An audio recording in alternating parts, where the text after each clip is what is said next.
Bonjour à tous pour cette nouvelle vidéo. Aujourd'hui, nous allons voir ensemble comment utiliser le cercle chromatique et comment les couleurs fonctionnent entre elles. Lorsque vous commencez à peindre, vous avez quelques règles de base à connaître sur les couleurs pour vous permettre d'avoir de bons résultats.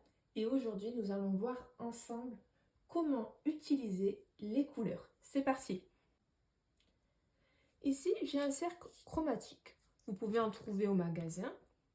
C'est un cercle avec les différentes couleurs qui existent. Nous allons voir ce cercle chromatique et comment l'utiliser.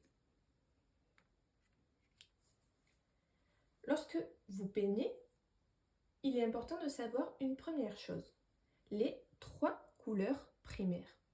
Ces 3 couleurs primaires vont vous permettre de créer toutes les autres couleurs qui existent. Vous avez donc 3 couleurs primaires.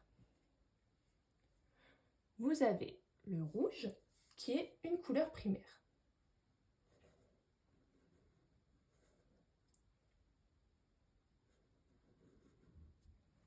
Ensuite, comme seconde couleur primaire très importante, vous avez le bleu ici.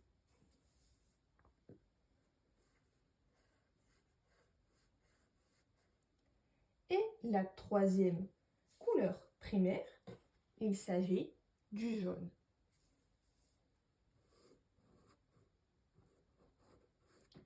Ces 3 couleurs sont brutes et originelles. Elles ne sont créées à partir d'aucune autre couleur.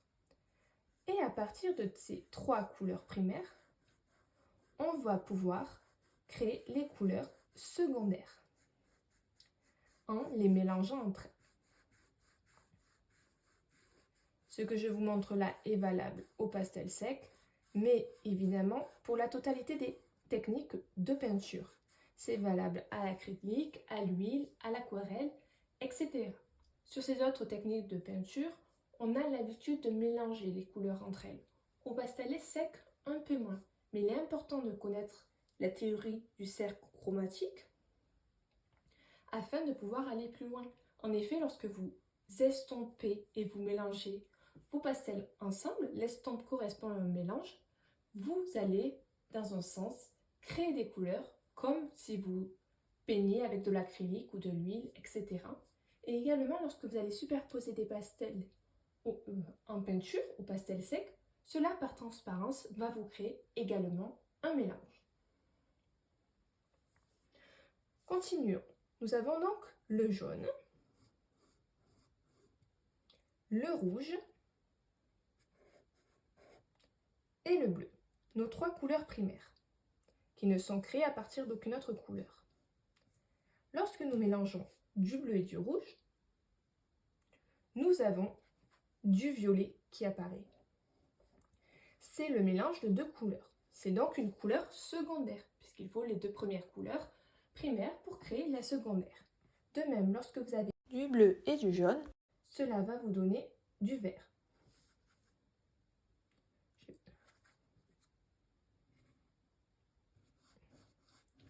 Je le mets au mauvais endroit. Ici le vert, et après le jaune et le rouge, nous allons avoir du orange.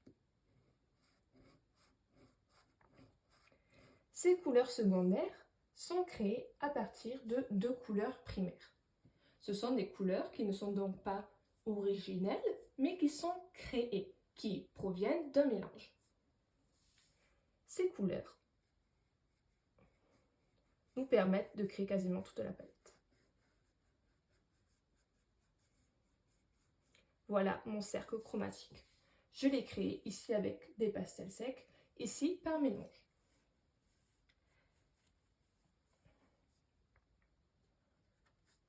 Je prends un petit pastel foncé pour vous montrer comment reconnaître les couleurs. Vous voyez, nous avons, ici vous l'avez sur le cercle chromatique créé automatiquement par le magasin, le rouge, couleur primaire, le jaune, couleur primaire, le bleu, couleur primaire. Et là, vous avez par mélange les couleurs qui se créent. Rouge et jaune créent le orange. Et lorsque nous allons plus précisément sur le cercle chromatique, et lorsque dans le mélange nous avons plus de rouge que de jaune, nous allons avoir un rouge orangé. De même, lorsque nous avons du bleu et du rouge en mélange, cela crée du violet. Mais si nous avons un peu plus de rouge, nous aurons un rouge violet. Ainsi, lorsque vous mettez plus ou moins d'une couleur dans votre couleur complémentaire, vous allez avoir une couleur légèrement différente. Et c'est ce qui est utile et amusant à faire en peinture, c'est de créer cette infinie variété de couleurs. Maintenant que nous avons nos couleurs primaires, ici je mets un petit P, et nos couleurs secondaires, 3 de chaque, nous allons voir les couleurs complémentaires. Les couleurs complémentaires, c'est très simple. Sur votre cercle chromatique, vous faites un trait. Le rouge est la couleur complémentaire du vert. Si je fais un trait dans ce sens, quelle est la couleur qui se retrouve en face sur le cercle chromatique? Le orange et le bleu.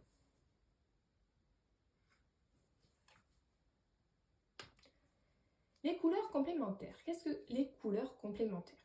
Les couleurs complémentaires, comme je vous le dis, sont les couleurs opposées sur le cercle chromatique.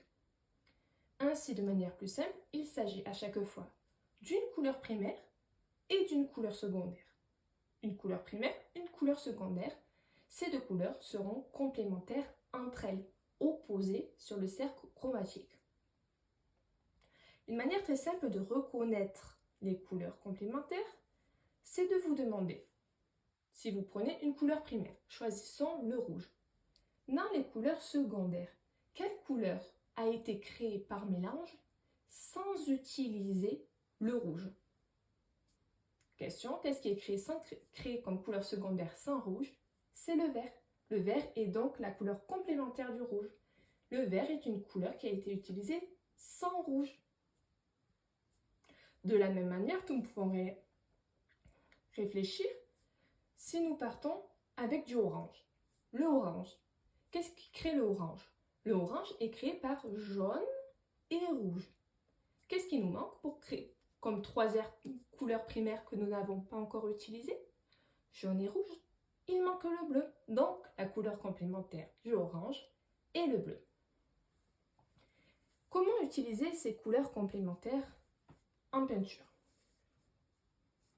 Lorsque vous mettez deux couleurs complémentaires à côté, ici rouge, ici vert,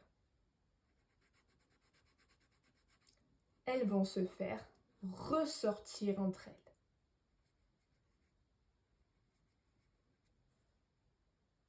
Si je mets du jaune et du bleu,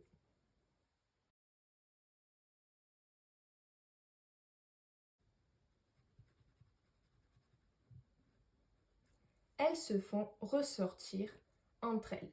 Et faisons le dernier, orange et bleu. Ils se font ressortir entre eux.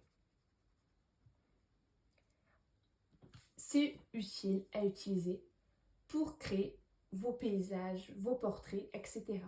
Si vous mettez deux couleurs complémentaires à côté, elles vont se faire ressortir simultanément et cela va créer une harmonie, du relief, quelque chose de plus énergique.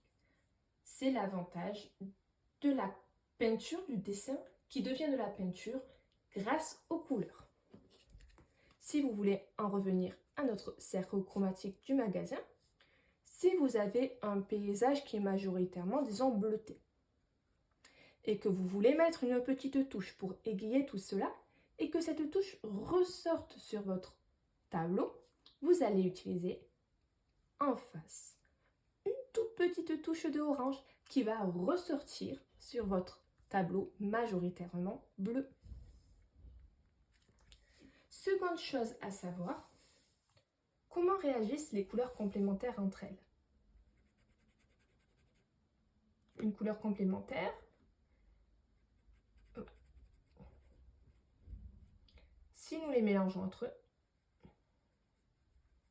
vous voyez, j'ai quelque chose d'assez neutre. Je réessaie du orange et du bleu.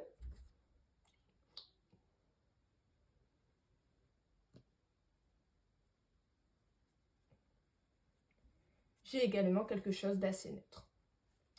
Faisons le test avec le dernier, violet et jaune.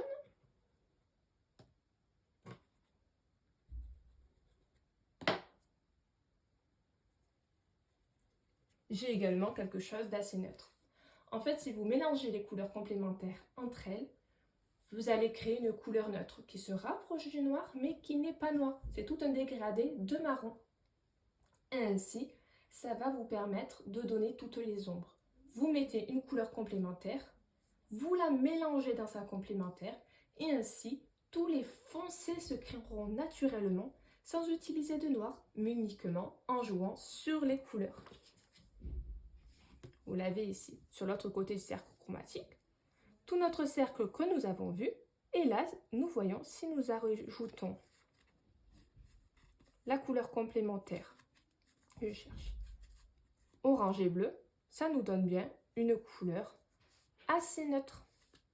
Si nous mettons le violet avec le jaune, ça complémentaire, nous voyons une couleur assez neutre. Ainsi, sur votre dessin, si vous mélangez deux couleurs complémentaires, deux couleurs que l'on peut aussi appeler opposées sur le cercle chromatique, vous allez créer très naturellement et de manière très colorée vos foncés. Donc c'est très utile à savoir et à retenir. La dernière chose à connaître sur le cercle chromatique, tout aussi important que les couleurs, c'est les nuances. Vous les avez ici. Là, c'est la couleur brute, telle qu'elle, et là, c'est la couleur nuancée.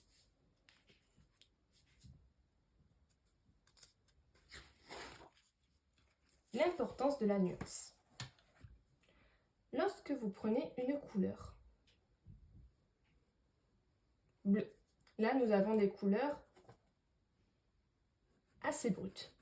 C'est la couleur telle qu'elle qui existe, qui n'a pas été, nous pourrions dire, diluée, adoucie, etc. Ce sont des vraies couleurs brutes qui vont envoyer beaucoup d'énergie. Si nous rajoutons du blanc dans ces couleurs,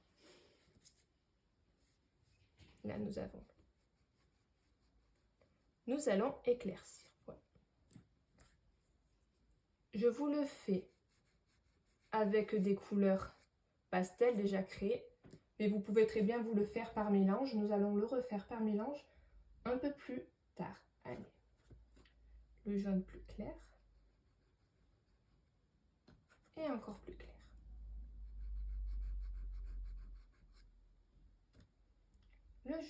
Le rouge plus clair, passons comme ça, puisque c'est comme ça que le rouge s'éclaircit.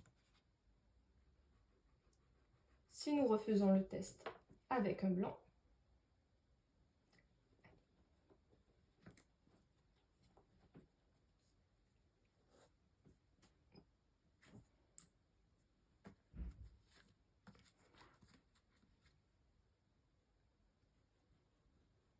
vous voyez bien, ça devient rose. C'est ça, la nuance. Vous avez une couleur brute et lorsque vous rajoutez du blanc dedans, elle va s'éclaircir mais perdre de sa vivacité. Au contraire, lorsque vous rajoutez du noir, voyons ici, la couleur va aussi évoluer. Regardez. La couleur évolue, voire va changer. Rajoutons du blanc. Et voilà. Donc la couleur sous l'effet de la nuance change, n'est plus la même. C'est très important lorsque vous décidez de peindre et d'utiliser pour les lumières et pour les ombres des nuances, en rajoutant du blanc ou du noir, votre couleur ne va plus être la même et n'aura plus autant d'intensité. Ainsi, si vous voulez quelque chose qui ressort énormément, vous allez utiliser la partie brute de la couleur. Si vous voulez éclaircir, on va rajouter du blanc, mais il faut savoir que cette partie qui est beaucoup plus claire, où on a rajouté plus de blanc, va beaucoup moins ressortir à l'œil.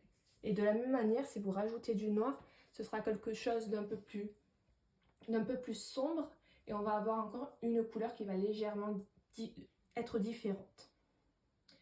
Ainsi, si vous voulez par exemple sur un arbre faire un endroit où la lumière ressort, si vous mettez uniquement du blanc, votre blanc aura moins votre couleur mélangée au blanc aura moins d'éclat que la totalité de l'arbre en couleur plus brute et donc ressortira moins.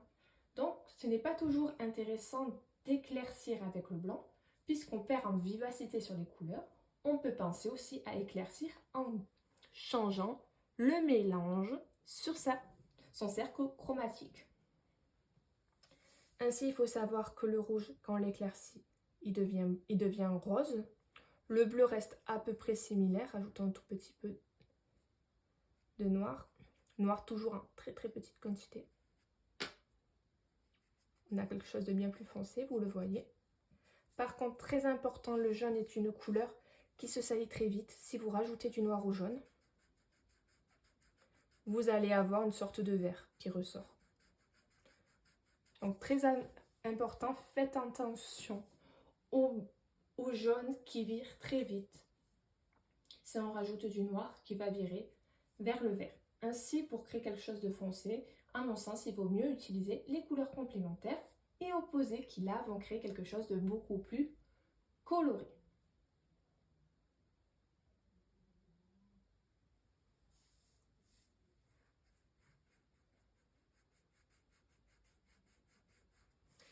Une petite chose sur la nuance, sur certains pastels, sur certaines marques de pastels, lorsque vous les achetez, vous avez le numéro de la couleur brute, et après vous avez un chiffre, point, un chiffre. Le second chiffre, c'est la nuance. Donc très important, pensez à la nuance. C'est la même couleur, ce n'est juste pas la même nuance. Donc ça n'aura pas le même éclat et c'est ainsi que vous décidez comment peindre votre paysage. Si vous souhaitez une nuance, un paysage majoritairement clair, majoritairement foncé, sachant que les couleurs ont beaucoup d'importance. Ainsi, ce qui ressortira toujours le plus, peu importe ce que vous faites, c'est la couleur la plus pure et la moins nuancée par le clair. Donc si vous mettez une eau très bleue et que finalement par le devant vous mettez du blanc, vraiment blanc, du bleu blanc pour créer l'écume et le bord de la mer, il ressortira un peu moins bien. Donc attention à cela lorsque vous créez votre tableau. Ici, vous pouvez, grâce au cercle chromatique, retrouver ces nuances. Comme je vous le dis, là on voit que le jaune change de couleur en se rapprochant du noir par mélange. En rajoutant du blanc, le rouge devient rose, etc. Donc, les choses à connaître sur le cercle chromatique, les couleurs primaires